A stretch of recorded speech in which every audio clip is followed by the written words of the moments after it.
दोस्तों, क्या चुनाव आयोग केंद्रीय मंत्री अमित शाह, गृह मंत्री अमित शाह के कामकाज में सूत्रों के हवाले से सवाल उठा रहा है? दोस्तों, सूत्र जो है ना हमारे देश में, अब इन्हीं पर सारी खबरें चल रही हैं। पूरा ऑपरेशन सिंदूर हुआ, खत्म हो गया, सीज फायर हो गया, लेकिन मीडिया में सूत्रों के हवाले से जानकारी चलती रही। और अब नए सूत्र मीडिया को जो जानकारी दे रहे हैं वो भी सूत्रों से मिल रहे हैं। लेकिन इस बार जो सूत्रों ने मीडिया को जानकारी दी है वो जानकारी तो चुनाव आयोग से है, लेकिन उस जानकारी के बाद फजीहत केंद्रीय गृह मंत्री अमित शाह की हो गई है। दोस्तों, सब जानते हैं कि बिहार में जो वोटों का पुनरीक्षण का कार्यक्रम चुनाव आयोग ने शुरू किया है, उसको लेकर बहुत से सवाल खड़े हुए, लेकिन बार बार मीडिया में ये बात चलाई गई कि बिहार में घुसपैठिए बहुत भर गए हैं और उन घुसपैठियों से वोटर लिस्ट से उनका नाम हटाने के लिए पूरा का पूरा कार्यक्रम चलाया जा रहा है। और अब उसी क्रम में एक बड़ी जानकारी खूब मीडिया में आज सुबह से तैर रही है, आपने भी देखी होगी अगर आपने टीवी खोला होगा तो। दोस्तों, जो विशेष गहन पुनरीक्षण का कार्यक्रम है, यानी SIR का कार्यक्रम चुनाव आयोग बिहार में चला रहा है, उसको लेकर सूत्रों के हवाले से एक जानकारी शेयर की गई है जो मीडिया में चल रही है। दोस्तों, मीडिया में जैसे आज तक में छपी है, इसके अलावा बाकी चैनल्स में भी ये खबर चल रही है। दोस्तों, इस खबर में बताया गया है कि सूत्र ये बताते हैं कि जो बूथ लेवल अफसर है यानी कि BLOs हैं, उनको बड़े स्तर पर बिहार के अंदर नेपाल, बांग्लादेश और म्यांमार से अवैध रूप से रह रहे बड़ी संख्या में लोगों के यहाँ पर रहने की जानकारी मिली। और अब जो चुनाव आयोग है सबके नाम काटेगा, क्योंकि होना तो यही चाहिए, केवल वो जो भारत का नागरिक है उसको ही वोट का अधिकार है ना। अब दोस्तों, ये खबर क्यों चलाई जा रही है? खबर इसलिए चलाई जा रही है ताकि उस कार्यक्रम को जस्टिफाई किया जा सके जिस कार्यक्रम में लगातार सवाल उठ रहे हैं। लेकिन दोस्तों, ये खबर तो अपने आप में केंद्रीय गृह मंत्री अमित शाह के कामकाज पर सवाल उठा देती है। कैसे? दोस्तों, हमारे देश की आंतरिक सुरक्षा की जिम्मेदारी होती है गृह मंत्री की, और दोस्तों देश के जो बॉर्डर्स हैं उनको सुरक्षित रखने की जिम्मेदारी भी भारत सरकार की होती है। और दोस्तों, बिहार में तो न जाने कब से बीजेपी की सरकार है। बीजेपी नीतीश कुमार के साथ गठबंधन पर सरकार चला रहा है। कुछ वक्त के लिए 2 बार तेजस्वी यादव के साथ नीतीश कुमार ने सरकार बनाई थी, लेकिन बहुताया वक्त नीतीश कुमार 1.5 दशक से ऊपर बिहार में बीजेपी के साथ सरकार चला रहे हैं। और 11 साल से तो स्वयं हमारे मोदी जी विराजमान है PM की कुर्सी पर, और करीब 6 साल से केंद्रीय गृह मंत्री अमित शाह देश के गृह मंत्री हैं। तो जब केंद्रीय गृह मंत्री अमित शाह देश के गृह मंत्री हैं और देश के आंतरिक सुरक्षा की जिम्मेदारी उनके मजबूत कंधों में है, तो मैं ये सवाल पूछना चाहती हूँ कि वो सूत्र जो मीडिया में ये बात बता रहे हैं कि देखिए बहुत बड़े स्तर पर म्यांमार, नेपाल और बांग्लादेश के घुसपैठिए बिहार में मिले हैं, सबके नाम कटेंगे, तो फिर ये लोग कैसे आ गए? दोस्तों, राज्य में NDA की सरकार, केंद्र में BJP NDA की सरकार, तो फिर ये आ कैसे गए? इनके वोटर ID कार्ड बन कैसे गए? दोस्तों, इसी खबर में लिखा है कि चुनाव आयोग के सूत्र बताते हैं कि 1 अगस्त 2025 के बाद 30 सितंबर 2025 को जो अंतिम सूची है वो प्रकाशित कर दी जाएगी, और इन लोगों के नाम जो घुसपैठिए हैं इनका तो नाम किसी भी हाल में सूची में नहीं होगा, जो कि बिल्कुल सही है।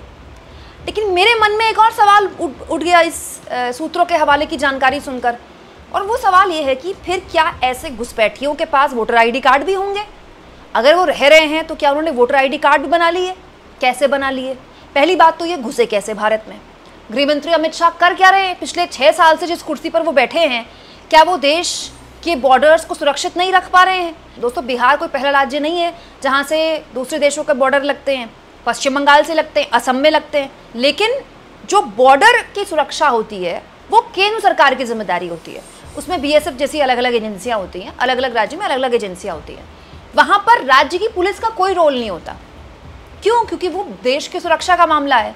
तो बड़ा सवाल ये है कि जिस देश में 11 साल से प्रधानमंत्री मोदी स्वयं PM बने हुए हैं, जिस देश में 6 साल से अमित शाह स्वयं गृह मंत्री बने हुए हैं, उस देश की आंतरिक सुरक्षा और वहाँ के बॉर्डर्स में इतनी बड़ी हिलाहवाली कैसे हुई कि ये लोग जो कि म्यांमार से आए हुए हैं, जो बांग्लादेश से आए हुए हैं, जो नेपाल से आए हुए बिहार में रह रहे हैं? और दोस्तों, उससे भी बड़ा सवाल ये, क्या इनके पास वोटर ID कार्ड भी था? तो फिर इनके पास वोटर ID कार्ड कैसे था? क्योंकि वोटर ID कार्ड तो चुनाव आयोग बनाता है। क्या इन्होंने अपने आधार कार्ड बनवा लिए? कैसे बनवा लिए? क्योंकि आधार कार्ड तो ऐसे बनता नहीं है, आंखों की पुतलियां चेक होती हैं। आधार कार्ड बनाने का एक पूरा प्रोसीजर है ना, और वो आधार कार्ड अगर बन रहा है तो फर्जी बन रहा है, तो इसके लिए कौन जिम्मेदार है? किससे सवाल पूछे जाएंगे? सरकार से पूछे जाएंगे ना, राज्य की भी केंद्र की भी, दोनों जगह NDA की सरकार है। दूसरा, अगर आपके अपने प्रदेश में घुसपैठिए घुस रहे हैं तो इसके लिए कौन जिम्मेदार है? यहाँ भी आप ही सवाल का जवाब देंगे, क्योंकि राज्य में भी आपकी सरकार है, केंद्र में भी आपकी सरकार है।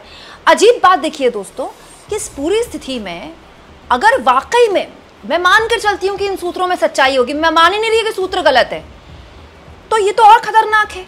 तो क्या इन लोगों ने 2024 के लोकसभा चुनाव में वोट डाले? 2024 के लोकसभा चुनाव में, क्योंकि चुनाव आयोग के हिसाब से बिहार में जो पूरा वोटर लिस्ट है उसमें गड़बड़ है, उसको चुनाव आयोग सही नहीं मानता ना, तभी तो ये रिवीजन की जरूरत है।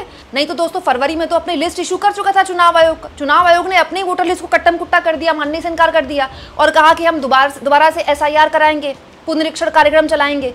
तो इसका मतलब चुनाव आयोग मानता है कि इस वक्त जहां पर जो वोटर लिस्ट थी उसमें कुछ गड़बड़ थी। तो इस गड़बड़ के साथ ही देश के चुनाव हो गए। तो बिहार में कितने बोगस वोटर थे जिन्होंने देश की सरकार को चुना, और बिहार में तो बहुताया बीजेपी को सीटें मिली हैं। दोस्तों बिहार में तो बीजेपी को बहुत अच्छी सफलता मिली है। तो बड़ा सवाल ये है कि ये सब कुछ अब चुनाव आयोग को समझ में आ रहा है, जब विधानसभा चुनाव को अधिसूचना जारी होने में जुम्मा 2.5 महीने का वक्त लग गया। दोस्तों कोई भी चुनाव हो, आप देखिएगा अब ये जो घुसपैठियों का मुद्दा है खूब उठने लगा है। झारखंड में मोदी ने नारा दिया था, रोटी बेटी माटी की पुकार, वो चला नहीं, अलग बात है, हार गई बीजेपी। लेकिन ये नारा दिया गया था घुसपैठियों का कि घुसपैठिए आएंगे और आदिवासियों की ज़मीन कब्जा कर लेंगे, या घुसपैठियों ने आदिवासियों की ज़मीन कब्जा कर ली। तब भी हेमंत सोरेन ने मैप दिखाकर कहा था, बाकायदा इंडिया गठबंधन के नेताओं ने मैप दिखाकर कहा था कि झारखंड में कोई बांग्लादेश से उड़कर तो बसेगा नहीं। बीच में जो इतने सारे राज्य हैं जहां बहुताया बीजेपी की सरकारें हैं, बीजेपी क्या झक मार रही है कि झारखंड में आकर घुसपैठिए बस जाते हैं। और तो और दोस्तों दिल्ली विधानसभा चुनाव में तक, दिल्ली के चुनाव में तक बीजेपी ने घुसपैठियों का मुद्दा उठा दिया, रोहिंग्यास का मुद्दा उठा दिया। तभी अरविंद केजरीवाल ने यह कहा कि दिल्ली में रोहिंग्याओं को किसने बसाया, दिल्ली में रोहिंग्या आए कैसे? दिल्ली में पुलिस अमित शाह के अंडर, और जो देश की सुरक्षाएं हैं वो अमित शाह के अंडर। तो फिर दिल्ली में रोहिंग्याओं को बसा कौन रहा है? कोई अरविंद केजरीवाल ने तो फ्लाइट भेजी नहीं रोहिंग्याओं को लाने के लिए कि दिल्ली में बस जाएं। लेकिन ये मुद्दा उठाया जाता है, ये मामला बनाया जाता है। क्यों? क्योंकि घुसपैठियों के नाम लेकर आप किस संप्रदाय विशेष को टारगेट करते हैं वो सब जानते हैं। हालांकि वो टारगेट चलता नहीं है। मत भूलिए दोस्तों, प्रधानमंत्री नरेंद्र मोदी ने इस शब्द का इस्तेमाल पूरे लोकसभा चुनाव में कहा था। पूरे लोकसभा चुनाव में कितनी निंदा हुई थी मोदी की, लेकिन वो नहीं चला ना 300 पार का नारा चला, ना 400 पार का नारा चला, अंत में 240 पे आकर रुक गए। ये घुसपैठियों का नारा चलता नहीं है, लेकिन खबरें चलती हैं। वो भी कैसे? सूत्रों के हवाले से। क्यों? क्योंकि ये जो SIR चल रहा है बिहार में, इसको लेकर इतने गड़बड़ की खबरें आ रही हैं, और ग्राउंड पर उतरे, चाहे वो यूट्यूबर्स हो, चाहे इंडियन एक्सप्रेस जैसे अखबार हो, उन्होंने इतने खुलासे कर दिए हैं कि बस आपको कैसे भी करके बताना है कि ये जो एक्सरसाइज है ये इतनी ज़रूरी है कि अगर ये ना होती तो ये हो जाता। आप इस मुद्दे पर क्या सोचते हैं दोस्तों? कमेंट बॉक्स में ज़रूर लिखें, और जितना हो सके चैनल को शेयर करें, सब्सक्राइब करें, और थैंक्स और ज्वाइन के ऑप्शन से दोस्तों अगर आप चाहें तो कुछ आर्थिक मदद भी चैनल की ज़रूर करें।